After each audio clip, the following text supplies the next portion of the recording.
Good morning students. आज हम लोग 2023 के एग्जामिनेशन में आए हुए एक प्रश्न थे कि नशा कहानी के शीर्षक की सार्थकता पर विचार कीजिए। आज हम लोग उसी प्रश्न के उत्तर पर विचार करेंगे।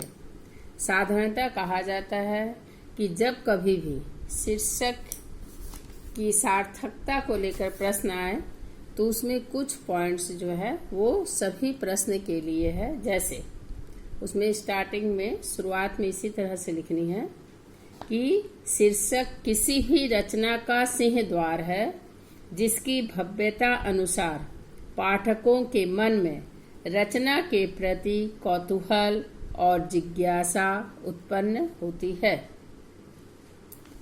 शीर्षक का चयन करते समय रचनाकार को ध्यान रखना चाहिए कि शीर्षक अति संक्षिप्त और अर्थपूर्ण हो ताकि पाठक उसे पढ़कर समझ सके और जब तक वह रचना खत्म ना हो उसके मन में जिज्ञासा बनी रहे। शीर्षक आकर्षक भी होना चाहिए जिससे पाठक को शीर्षक पढ़ते ही रचना को पढ़ने की इच्छा जागृत हो जाए और स्वयं को रचना को पढ़ने से रोक ना सके। उसके अंदर यानी पाठक के अंदर रचना पढ़ते समय आरंभ से अंत तक रचना को पूरी तरह पढ़ने व समझने की इच्छा बनी रहनी चाहिए।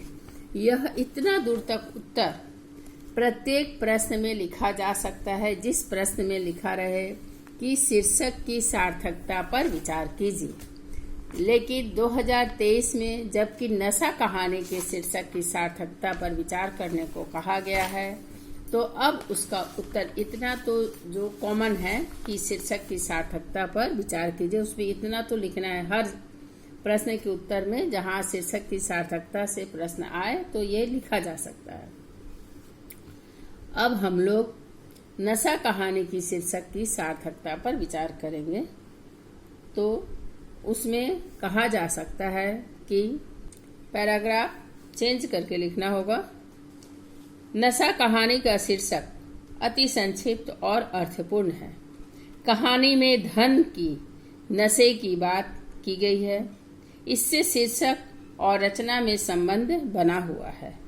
कहानी का शीर्षक आकर्षक भी है जिसे पढ़ते ही पाठक के मन में जिज्ञासा होती है कि यह कैसा नशा है, यहाँ किस नशे की बात की गई है, यह नशा किस पर सवार है। इन प्रश्नों के उत्तर को पाने के लिए पाठक आरंभ से अंत तक कहानी को पढ़ता ही रहता है और अंत में उसे पता चलता है कि यहाँ धन के नशे की बात कही गई है और इसी के साथ उसकी जिज्ञासा भी पूरी होती है और तृप्त होती है। अब दूसरे पैराग्राफ में निष्कर्ष लिखना है। इस तरह हम कह सकते हैं कि नशा कहानी का शीर्षक आदर्श जो आदर्श की कसौटी पर खरी उतरी है। यह एक आदर्श शीर्षक की सभी विशेषताओं को लेकर लिखा गया है। इसलिए हम कह सकते हैं कि नशा कहानी का शीर्षक सटीक है, सुंदर है, सार्थक है। ठीक इसी प्रकार से अन्य किसी भी रचना के बारे में यदि प्रश्न किया जाए तो उपरोक्त ऊपर वाला पैराग्राफ पूरा सब में एक होगा। अब उस कहानी में जो कुछ भी लिखा गया है उसका सारांश के रूप में जस्ट थोड़ा सा देना है और अंत में निष्कर्ष के रूप में उस कहानी का नाम लिख देना होगा और लिख करके यही सेंटेंस लिखा जा सकता है कि हाँ, कहानी का जो शीर्षक है वह आदर्श की कसौटी पर, शीर्षक का जो आदर्श होता है उसकी कसौटी पर वह खरी उतरी है। आदर्श शीर्षक की सभी विशेषताएं हैं। इस तरह हम कह सकते हैं। उस कहानी का नाम लिख देना है और लिख करके लिखना है अंतिम लाइन कि शीर्षक सटीक है, सुंदर है, सार्थक है। धन्यवाद। फिर हम लोग अगले वीडियो में मिलेंगे।